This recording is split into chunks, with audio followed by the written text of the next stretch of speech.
What's going on? This is Kareem from djbooth.net, and I'm here in the lab to do something a little bit different. We're going to do a brand new style of review video for the DJM-S11 from Pioneer DJ. It's called What's Hot and What's Not. This review I'm going to do a little bit different because usually I'll take a piece of DJ equipment, I'll put it down on the table, and I'll go through each and every button and each and every little piece and every little intricacy and nuance that's found in that device and let you know about everything about it. But this has already been out for a month, and there are other reviews that are out there on YouTube today that are very, very good, very in-depth, and they already go through basically everything you need to know about the S11, including the Mojax review. There's also a good review by my boy Cleveland Terry that's out there. There's also a good one by Crossfader, and I also have my own mini review which we completed when we first unboxed this unit and also compared it side by side to the DJM-S9, which this is the successor of. So this one we're just going to go over what is hot and what's not, what I liked about it and what I didn't like about it, and we're going to sum it all up really quickly and let you know what's the cool and what's not so cool about the DJM-S11. So the first thing that's very, very cool about the DJM-S11 is that it is the successor to the DJM-S9. The DJM-S9 was the first mixer of this type. It actually had a really cool layout. It was the first mixer that had all of those 8 pads right there at your fingertips. It also was the first mixer in the Scratch 2-channel realm to have those paddle style effects knobs, which a lot of other mixers have now gravitated towards, which is now a new standard for most Scratch DJs when they're performing.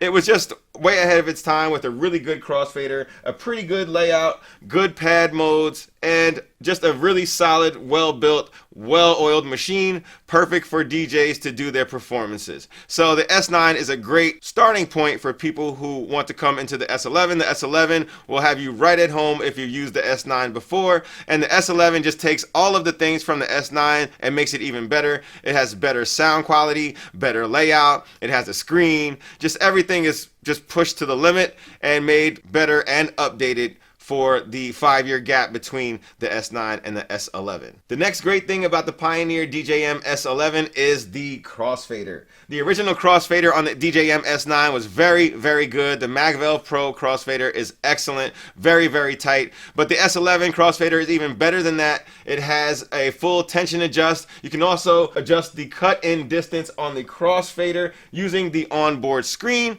and it works really, really nicely, very, very smooth, very sharp, very crisp, really great crossfader, which is what you're going to need when you're battling out there with these 2-channel mixers. The next great thing about the S11 is the layout. The new layout is greatly improved over the S9 because now everything is in a nice uniform package. You have all of your EQs nice up and down right there in a row, along with the gain knob at the top and the familiar sound color knob right below that. You also have everything just laid out in a nice intuitive fashion, so that way you know where everything is from channel 1 to channel 2. The next great thing about the DJM-S11 is all of the effects. You get 22 onboard effects that you can use with your internal and external sources. So if you're using this with Serato DJ or with Rekordbox, you can use those effects, or you can use this with your other sources such as regular old vinyl or CDs or anything that you have plugged into channel 1 and channel 2. You also have 6 sound color effects so you can use with your filter knobs. Really cool to see those here too. Then you have all of your Serato DJ or Rekordbox effects as well.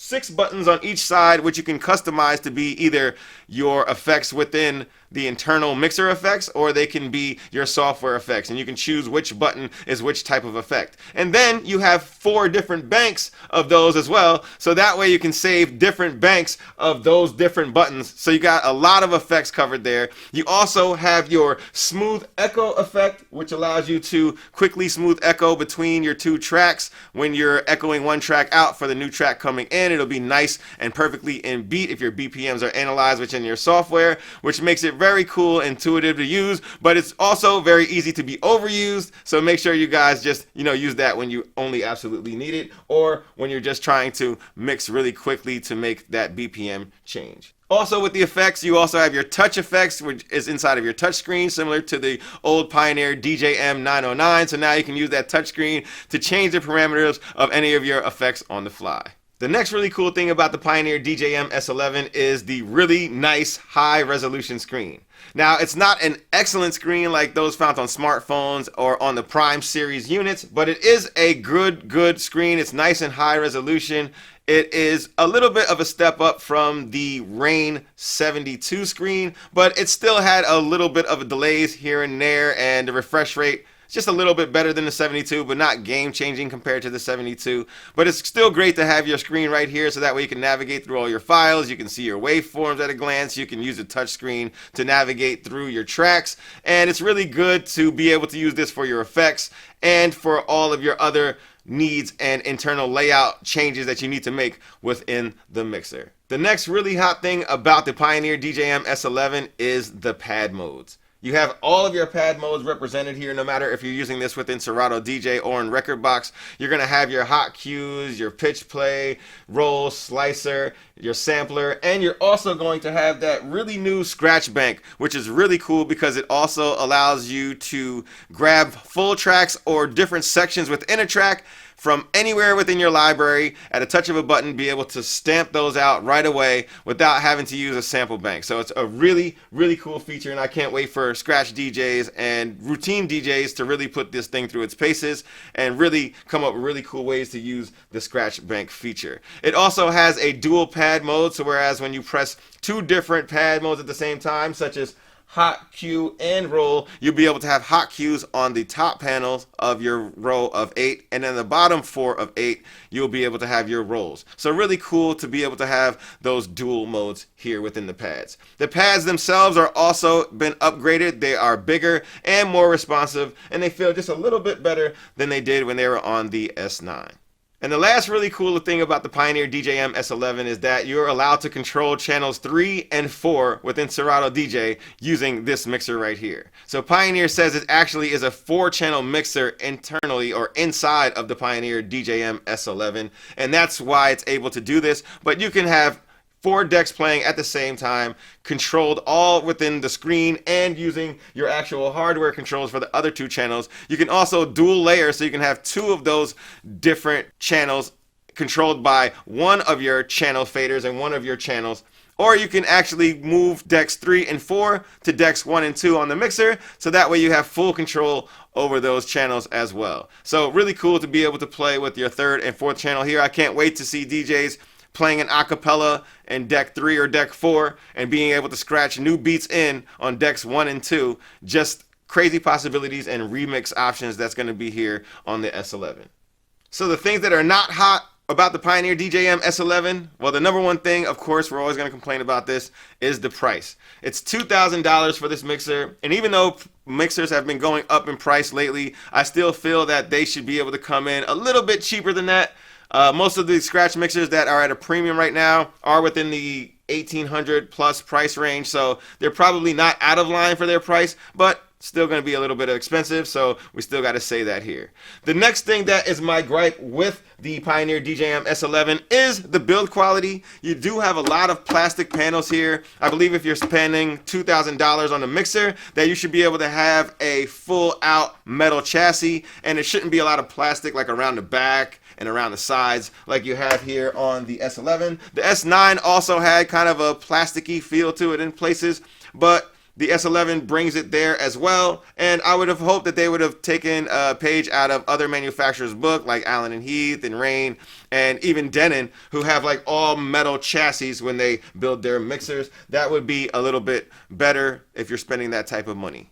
Another thing that's not so hot with the Pioneer DJM-S11 is all of the menus and options and all of the different screens that you have to go through in order to get there. The layout is a little bit wonky. It's not always as intuitive as you would like it. So this mixer is going to take a long time for people to master. And what I mean by that, you're going to have muscle memory. You're going to have to remember where everything is within the screens and what knobs and buttons you have to press in order to make your performances run smoothly for you. So it's just going to take some time for anybody to get used to, but it's one of my major gripes with the Rain 72, and it's also one of my major gripes with the DJM-S11. And the last thing that's not so hot about the Pioneer DJM-S11 is that there is no SplitQ functions for the headphones. Lots of DJs like the SplitQ. Me personally, I don't need it to DJ because I grew up without it. We've been DJing for over 20 years without it before it was something that actually came out and was on every piece of DJ equipment. But now that it's everywhere, a lot of people really like it, especially when they're streaming and they want to be able to stream completely in their headphones while being able to cue with one headphone and hear your master in the other. And you're not allowed to do that here on the DJM-S11, but you never know, they might be able to put that in some type of upgrade later on within the firmware of the S11 provided by Pioneer DJ, so we'll just have to wait and see. Overall, the DJM-S11 is an excellent successor to the Pioneer DJM-S9. It's probably the best and probably my favorite scratch mixer now to date. It was the 72 before, but this just does a few more things a little bit better than the 72. So the 72 is still a great, strong contender, great mixer. I'm still going to be using it a whole lot, but the S11 just has a little bit more to it. It has a little bit more features that I want to dive into. It has that cool echo feature, and it has a few more features in the screen, the Deck 3 and Deck 4 capability, and it also has that scratch bank, which may come to other DJ software controlled consoles in the future, but right now only the S11 has that feature. So for more on the written review, make sure you guys head on over to www.djbooth.net/DJS. I'll leave the link at the top of this video description. I want you guys to make sure you have a great holiday season. This is probably my last video of 2020, so you guys have a nice, safe New Year, nice, safe holiday season, and I'll definitely see you guys back in 2021. It's vacation time, baby. I gotta, do my other hobbies and chill with my fam. You know how it is.